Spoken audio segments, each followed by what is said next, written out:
ಹಾಗೆ ಮತ್ತೆ ಮಾಡಿ ನಮ್ಮ ತೆಗೆದಿದ್ದಾರೆ ಈಗ ನಿನ್ನ ಹೆಣ ಬದಿರಿಸಿದ ರೂಢಿ ಪಾಲನು ರೂಢಿ ಪಾಲ ಭಯದ ಪುರಿಯ ಭಯದ ಪರಿಯನು ಭಯದ ಪರಿಯ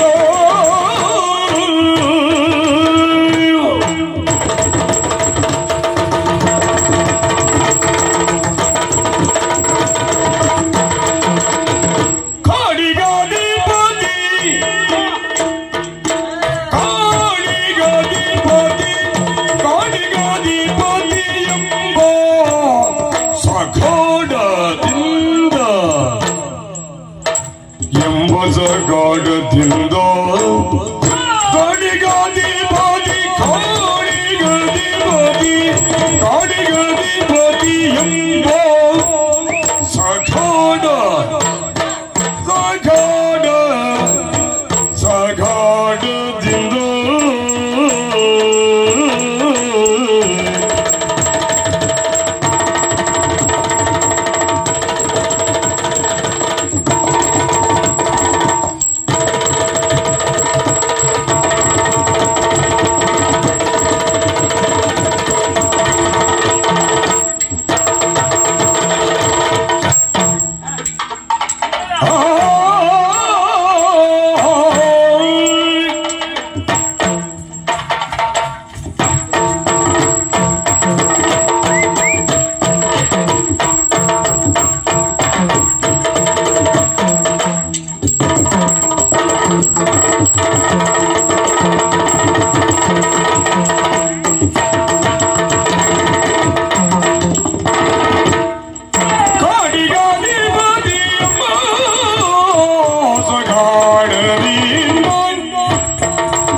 ಉಪವನದಲ್ಲೇ ಇದ್ದವರು ಈಗ ಕುದುರೆ ಹತ್ತು ಬಂದಾಗಿದೆ. ಹೌದಪ್ಪ, ನೋಡಿದ್ಯಾ? ನೋಡ್ತಾ ಇದ್ದೇವೆ ಆ ಕುದುರೆ ಅಂದ ಚಂದವನ್ನ. ಅಯ್ಯೋ ಮಾರಯ್ಯ, ಯಾವ ರೀತಿಯದ್ದು ಬೆಳವಣಿಗೆ ಹೊಂದಿದೆ ಅನ್ನೋದು. ಹೌದಪ್ಪ, ದತ್ತ ಪುತ್ರ ಬೇಕಾಗುವುದು ಅದು ಅಂಗಾಕಾದ ದಷ್ಟಪುಷ್ಟವಾಗಿದೆ. ಹೌದಾ? ಹಾಗಿದ್ರೆ ಈ ರೀತಿಯಾಗಿ ದಷ್ಟಪುಷ್ಟವಾಗಿ ಬೆಳೆದಿದೆ ಅಂತ ಆದ್ರೆ ಇದು ಯಾರ ಕುದುರೆ ಆಗಿರಬಹುದಾ? ಯಾರು ಕುದುರೆ ಆದ್ರೂ ಮನೆಯಲ್ಲಿ ತಿನ್ನದಲ್ಲ ಇದು. ಮತ್ತೆ ಇದು ನಮ್ಮ ಉಪವನ ಸರ್ವನಾಶ ಮಾಡಿದ್ದೇದಲ್ವಾ? ಹೌದಪ್ಪ, ನಾ ಮೊದಲು ತಿಳ್ಕೊಂಡದ್ದೇ ಬೇರೆ. ಏನು ಕೇಳಿದ್ರೆ ಅಲ್ಲಿದ್ದದ್ದು ಒಂದು ಕಾಣುವುದಿಲ್ಲ, ಬಿದ್ದೋಯ್ತು ಅಂತ. ಇದು ಬಿಟ್ಟಿ ತಿನ್ಕೊಂಡು ಬೆಳೆದ ಕುದುರೆ ಇದು. ಇಲ್ಲೇ ಹೋಗಿ ನಮ್ಮದು ವನ ಸರ್ವನಾಶ ಮಾಡಿ. ಹೌದೇ ಗೆಳೆಯ, ಕಾಡಿಗೆ ಅಧಿಪತಿ ಅನ್ನುವಂತ ಗಾಢ ಗರ್ವದಿಂದ ಆಕೆ ತಿರುಗಾಡ್ತಾ ಇದೆ ಅಂತ ಆದ್ರೆ ಕುದುರೆ ಹಾಗಿಲ್ಲ. ಹೌದಪ್ಪ, ಕಾಡಿನ ರಾಜ. ಕಾಡಿನ ರಾಜ ಯಾವುದು?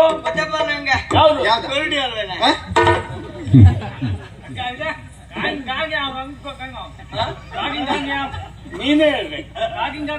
ನೀ ಎಂತರದು ನಮ್ಗೆ ಗೊತ್ತಾಗುದಿಲ್ಲ, ಮತ್ತೆ ಹೇಳುವುದಿಲ್ಲ. ಅವ ಒಳಗಿದ್ದವ ಎದ್ದು ಬಂದು ಹೊರತು ಹೋದ. ಕಕ್ಕಿ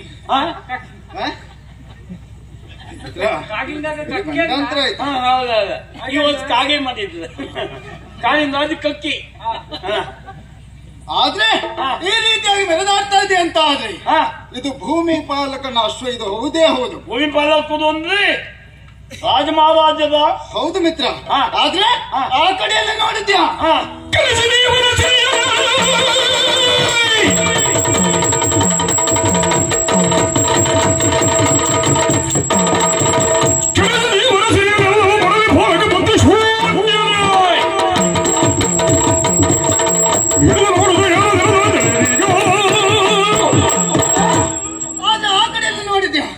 ಎಷ್ಟು ಕಷ್ಟಪಟ್ಟು ಬೆಳೆದಿರುವಂತಹ ಆ ಉಪವನವನ್ನೆಲ್ಲ ಕೆಡಿಸಿತು ಈ ದುರಗ. ಸರ್ವನಾಶ. ಹೌದೌದು, ತಿನ್ನೋದು ಬೇಸರ ಇಲ್ಲ, ಅದಕ್ಕಿಂತ ಹೆಚ್ಚಿಗೆ ತುಳಿದು ಹಾಳು ಮಾಡಿದೆ. ಹೌದು ಮಿತ್ರ, ಎಷ್ಟೆಲ್ಲ ಕಷ್ಟಪಟ್ಟವ್ರು ನೀವಿದ್ರಿ. ಯಾಕಬೇಕಾ? ಪ್ರತಿನಿತ್ಯ ಗೊಬ್ಬರವನ್ನ ಹಾಕುವನು ನೀನು. ಆಗ ಅವ ಏನ್ ಮಾಡ್ತಿದ್ದ? ನೀರ್ ಬಿಡ್ತಿದ್ದ. ಅದೆಲ್ಲ ಹಾಳಾಗಿ ಹೋಯ್ತಾ? ಹಾಗಿದ್ರೆ ಯಾವ ಕಾರಣಕ್ಕೂ ಈ ಕುದುರೆಯನ್ನ ಬಿಡಲೇಬಾರದು. ಅಂದ್ರೆ ಇದನ್ನು ಸಾಕಿದ ಅಲ್ಲ ಇಲ್ಲಿ ಬಿಟ್ಟಂತ ಭೂಮಿ ಪಾಲ ಬುದ್ಧಿಹೀನ. ಬುದ್ಧಿಯ ಶೂನ್ಯನೇ ಹೇಗೆ? ದೇವದಾನ ಮಾಡಿ ಹೋದು ಇನ್ನೊಬ್ಬರು ವನ ಹಾಳು ಮಾಡಬೇಕಿದ್ರೆ ಇವರಿಗೆ ಒಂದು ಪಾಪ ಕುದುರೆ ಹೊಟ್ಟೆಗೆ ಹಾಕ್ಲಿಕ್ಕೆ ಗತಿ ಇಲ್ಲ ಅಂತಾದ್ರೆ ಅವ್ರು ಕುದುರೆ ತರುವುದಕ್ಕೆ ಬಿಡುವುದಕ್ಕೆ ಮತ್ತೆ ಸಾಕಿದ್ರೆ ಸರಿ ಮಾಡಿಯೇ ಸಾಕ್ಬೇಕು. ಹೀಗೆಲ್ಲ ಬಿಟ್ಟು ಹಾಕುವುದು ಹೇಗೆ? ಅದು ನಮ್ಮ ವನ ಪ್ರದೇಶದಲ್ಲ. ಹೌದಪ್ಪ. ಹಾಗಿದ್ರೆ ಈ ಕುದುರೆಯನ್ನ ಬಿಡಲೇಬಾರ್ದು. ಏನ್ ಮಾಡುದು? ಗಟ್ಟಿಯಾಗಿ ಕಟ್ಟಿಕೊಂಡು ಬರ್ಬೇಕು. ಕಟ್ಟೆ ಹಾಕಿ ಕೊನೆಗೆ ಏನು ಅಂತ ನೋಡುವ.